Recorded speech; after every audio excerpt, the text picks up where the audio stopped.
अथानुक्रमः सुस्नातः प्राङ्मुखो भूत्वा यजमानः कृतान्विकः आहूय ब्राह्मणान् कुर्यात् प्रतिज्ञां विधिवत् तदा।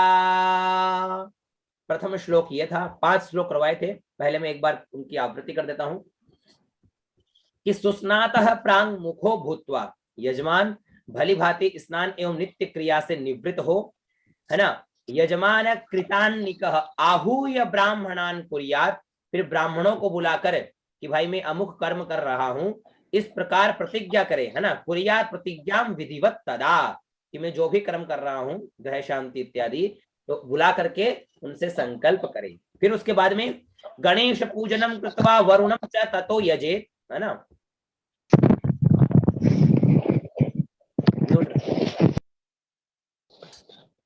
गणेश पूजनम कृत्वा वरुणम च ततो यजेत पुण्याहवाचनम कृत्वा, पुण्याहवाचनम कृत्वा अभिषेकम कारयेत ततः। म्यूट रखिए प्रभु, मैं अनम्यूट ही करता रहूंगा, है ना। तो गणेश पूजनम कृत्वा वरुणम च ततो यजेत पुण्याहवाचनम कृत्वा अभिषेकम कारयेत ततः, यानी सर्वप्रथम गणेश एवं अंबिका का पूजन करें। सबसे पहले हम लोग जो भी कर्म करें उसमें सबसे पहले भगवान गणेश जी का और किनका, अंबिका का पूजन करेंगे, ठीक है। उसके पश्चात पुण्याहवा वरुणम च ततो यजेत, उसके पश्चात भगवान वरुण का यानी कलश की स्थापना करेंगे, ठीक है। फिर पुण्याहवाचनम कृत्वा, फिर पुण्याहवाचन होगा और फिर ब्राह्मणों के द्वारा अभिषेक कराया जाएगा, यानी आशीर्वाद ब्राह्मणों के द्वारा अभिषेक होगा। हो गया अभिषेक यजमान का, ठीक है ना। प्रथम श्लोक, ये द्वितीय श्लोक में ये दे रखा है।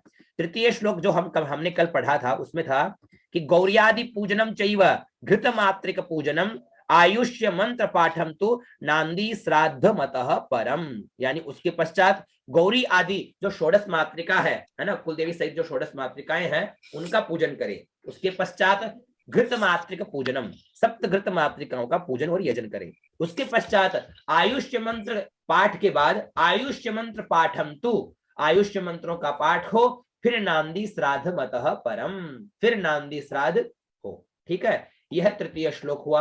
उसके पश्चात चतुर्थ श्लोक जो था उसमें था कि सर्वेषाम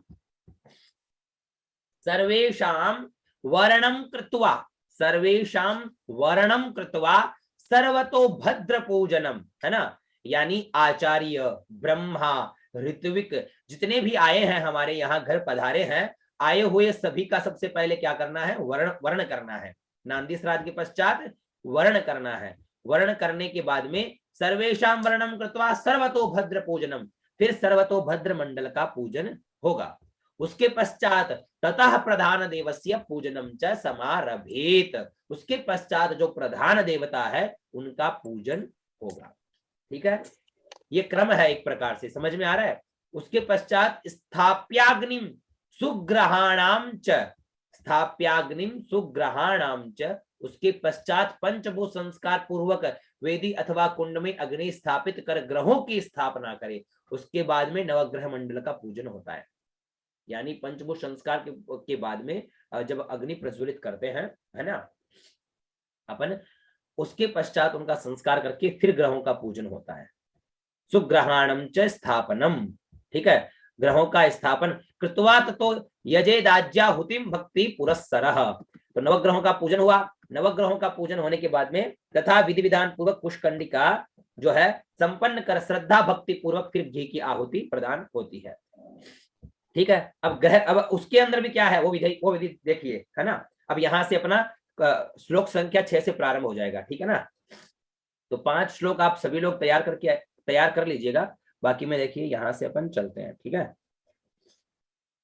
हाँ, सूर्यादीनाम ग्रहाणाम च, सूर्यादीनाम ग्रहाणाम च, अच्छा इसमें थोड़ा निर्णय जो है ना वो आपको समझने में थोड़ा दिक्कत हो सकता है। निर्णय जो लिखा हुआ है देखिए, ये तो हो गया ना, ऋण के एक आ की मात्रा लगी हुई है।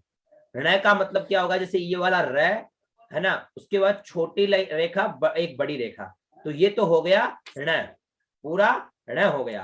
और उसके आ की मात्रा लग गई तो हो गया णा, ठीक है ना। ये हो गया ग्रहाणाम, है ना। सूर्यादीनाम ग्रहाणाम च होमः, होमः कार्यस तिलादिभिः, होमः कार्यस, ती से पहले कार्य य के ऊपर की मात्रा और आधा स है, तो कार्यस तिलादिभिः, है ना।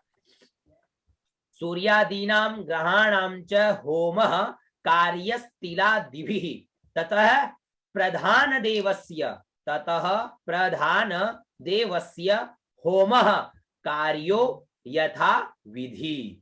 ठीक है, प्रथम यह श्लोक का उच्चारण करेंगे, है ना, वो आप सभी लोग बोलेंगे। सूर्यादीनां ग्रहाणां च होमः कार्यस्तिलादिभिः ततः प्रधान देवस्य होमः कार्यो यथा विधि। बोलिए। हाँ, कोई भी व्यक्ति बोलिए।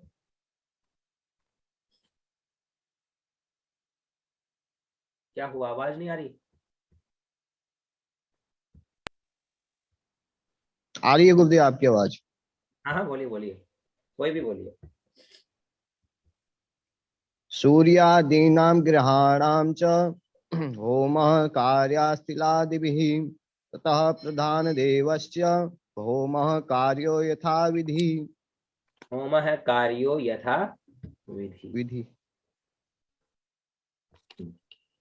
होमः कार्यो यथा विधि। अब देखिए इसमें क्या कहा कि सूर्यादि नवग्रह, अधिदेवता, प्रत्यधिदेवता, फिर दश दिक्पाल, फिर पंचलोकपाल आदि का घृत मिश्रित शाकल, शाकल यानी तिल, जव, चावल, चीनी, जो हम शाकल्य बनाते हैं उसे, ठीक है ना, शाकल, तो वह शाकल हुआ, द्वारा हवन करे, है ना। कुशकंडिका से निवृत्त हुए तो भगवान गणपति की आहुति प्रथम देकर के उसके पश्चात सूर्यादि नवग्रह, उसके बाद में अधिदेवता, फिर प्रत्यधिदेवता, फिर दश दिक्पालों की, फिर पंचलोकपालों की, फिर आदि का घृत मिश्रित जो शाकल्य है उससे उनका हवन करे, फिर तथा प्रधान देवता का होम करे उसके बाद में, है ना। ततः प्रधान देवस्य होमः कार्यो यथा विधि, है ना, तो उसके पश्चात प्रधान देवता का, ठीक है। उसके बाद में देखिए सर्वतो भद्र देवानां हवनम वै समाचरेत पूजनम स्विष्ट कृच्चैव, सर्वतो भद्र देवानां हवनम वै समाचरेत पूजनम स्विष्ट, आधा स वी आधा श और फिर ट, तो स्विष्ट कृच्चैव, देख क में री की मात्रा डबल च और ऐ की मात्रा और फिर हुआ, तो कृच्चैव घृते नैव, घृते नैव नवा हुतिः, घृते नैव नवा हुतिः, सर्वतो भद्रदेवानां हवनं वै समाचरेत् पूजनं स्विष्टकृच्चैव घृते नैव नवा हुतिः। बोलिए। सर्वतो भद्रदेवानां हवनं वै समाचरेत् भोजनं स्वस्तिकृच्चैव घृतेनैव नवाहुतिः। हाँ, घृते नैव नवा हुतिः। अब इसका मतलब क्या है, तदनंतर सर्वतो भद्र मंडल स्थित स्थापित सभी देवताओं का हवन करे एवं अग्नि का पूजन और बचे हुए शाकल को एक साथ शिष्टकृत हवन कर केवल घृत की नवाहुति प्रदान करे, यानी वही क्रम जो हवन का जो क्रम है वो बता दिया गया है यहाँ पर, ठीक है। फिर देखिए दिक्पालेभ्यो बलिम दीपम सूर्यादीना मतः परम प्रधानस्य बलिम दद्यात् दद्यात् क्षेत्राधिपाय च, दिक्पालेभ्यो बलिं दीपं सूर्यादीनामतः परं प्रधानस्य बलिं दद्यात् दद्यात् क्षेत्राधिपाय च। बोलिए। दिक्पालेभ्यो बलिं दीपं सूर्यादीनामतः परं प्रधानस्य बलिं दद्यात् दद्यात् क्षेत्राधिपाय च। आगे देखिए, उसके बाद दिक्पालों के निमित्त दीप सहित बलिदान देवे, फिर सूर्यादि के लिए बलिदान देकर प्रधान देवता के निमित्त बलि प्रदान के पश्चात क्षेत्रपाल के लिए जो बलि जाती है वो बलि प्रदान करे। ठीक है, उसके बाद में देखिए ये होगा पूर्णा, ये ना है ना, आ की मात्रा लगी हुई है। पूर्णा हुति मथो हुत्वा, पूर्णा हुति मथो हुत्वा वसोरधाराम समाचरेत भस्मना त्र्यायुखम कृत्वा संस्रव प्राशनादिकम ले आना थोड़ा, इसमें थोड़ा ले आना वालों। पूर्णाहुति मथो भूत्वा, है ना, पूर्णाहुति मथो हुत्वा, हेलो जी हाँ गुरुदेव, आ रही आवाज। पूर्णाहुति मथो हुत्वा वसोर्धारां समाचरेत् भस्मनात्र्यायुखं कृत्वा संस्रव प्राशनादिकम। बोलिए, हाँ जी बोलिए। पूर्णाहुति मथो भूत्वा, हाँ बोलो बोलो बोलो रमेश जी। बोलिए। हाँ बोलिए। पूर्णामथो हुत्वा वसोर्धारं समाचरे भस्मां त्रायुकं कृत्वा शस्त्रं प्रसान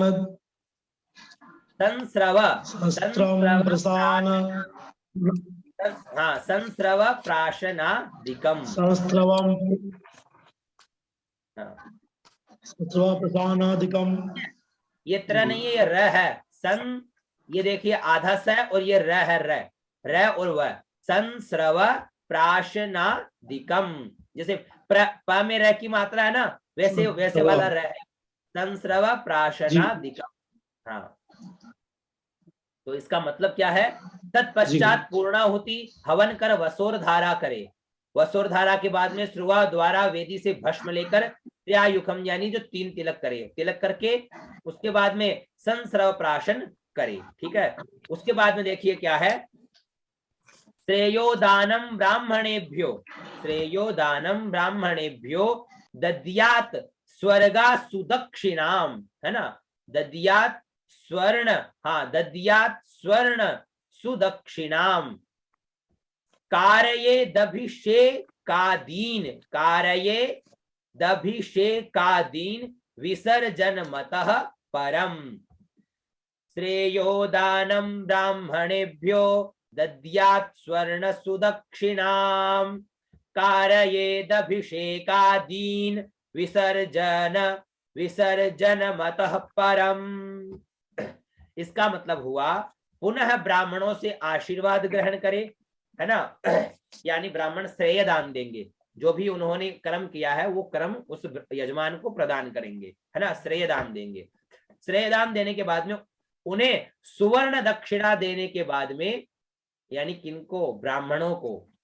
ब्राह्मणों को सुवर्ण दक्षिणा देने के बाद अभिषेक आदि करवाए, उनसे अभिषेक इत्यादि करवा ले। फिर स्थापित देवों को अक्षत छिड़क कर उनका विसर्जन कर दे। इतने कार्य ग्रह। गुरुदेव स्वर्ण दक्षिणा मतलब क्या हुआ? स्वर्ण यानी सोने की दक्षिणा। अच्छा, अब डिमांड मत कर लीजिएगा, ये कहीं भी जाए तो यजमान को यही श्लोक बोल करके बोले कि भाई सोने की दक्षिणा देनी पड़ेगी, ऐसी डिमांड मत कर लीजिएगा। अभी उस जमाने में दक्षिणा केवल सुवर्ण की ही होती थी जी। ये तो कागज अब चल गए, नहीं पहले सोने चांदी के सिक्के ही दक्षिणा में दिए जाते थे, पहले होते वही थे, है ना। हाँ, तो कहते हैं ना सोने की मोहरें हैं, चांदी की मोहरें, तो सोने की मोहरें ही पहले ज्यादा जो है अपना कार्य निभाती थी और फिर वही उनको दक्षिणा में दिया जाता था। सुवर्ण दक्षिणा का ही विधान है वैसे तो, ये तो अब चल गया है आधुनिक काल का, ठीक है ना। अब जो अपना है और प्रयोग प्रारंभ होगा। अपन 10 श्लोकों में यह जाने कि 10 श्लोकों में क्या दे रखा है ना। एक मिनट, 10 श्लोकों में हमने यह जाना कि हमारी क्या विधि रहेगी, और यह विधि केवल ग्रह शांति की नहीं है, यह विधि हर क्रम की है। उसमें ग्रह शांति की जगह आप प्रधान में कोई और क्रम ले लीजिए, लेकिन यही क्रम सबका रहता है। तो ये 10 श्लोक अगर आपको याद रहे तो आपको क्रम भी याद रहेगा, आपको प्रमाण भी याद रहेगा, है ना। तो ये बहुत अच्छे काम में आएंगे। तो दशो श्लोकों को आप बहुत सुंदर तरीके से तैयार करिए। अब प्रयोग, तो प्रयोग जो है वो हम कल से प्रारंभ करेंगे, ठीक है ना। कल से प्रयोग चलेगा और मैं सभी से ये कह रहा हूं, प्रतिदिन कहूंगा कि जितना आपको मैटर मिल रहा है यहां से उसको तो कंठस्थ करिए। जो पीछे जो आप दुर्गा सप्तशती का जो पाठ कर रहे हो उसकी आप आवृत्ति या अध्ययन कर सकते हैं, ठीक है ना। उसका तो अध्ययन चलने दीजिए, कोई दिक्कत वाली बात नहीं है, लेकिन यहां पर जो मिले उसको कंठस्थ ही करना है। तो दशो श्लोक आप सभी को कंठस्थ हो, हिंदी अर्थ के सहित, है ना। सबको 10 श्लोक कंठस्थ हो। फिर बाकी कल से जब यहां से प्रारंभ होगा तो एक एक चीज आपको कंठस्थ होनी चाहिए। एक एक चीज अगर आप कंठस्थ करते हुए चलोगे ना तो पता नहीं चलेगा कब 1 महीने 2 महीने 3 महीने में आपने सब कुछ तैयार कर लिया। क्योंकि जो क्रम और जो तरीका बताऊंगा ना उससे बिल्कुल सुंदर तरीके से ऐसा तैयार हो जाएगा कि वहां बैठोगे बस वहीं से बैठ करके प्रारंभ कर दो तो कहीं भी कुछ पुस्तक देखने की आवश्यकता ही नहीं पड़ेगी, ठीक है ना। सभी से यही आशा है कि यहां से जो मिले उसको बस पूरा सब कुछ तैयार करते हुए चलो। प्रयोग जो है हम कल से प्रारंभ करेंगे, ठीक है। गुरुजी। हाँ जी बताइए।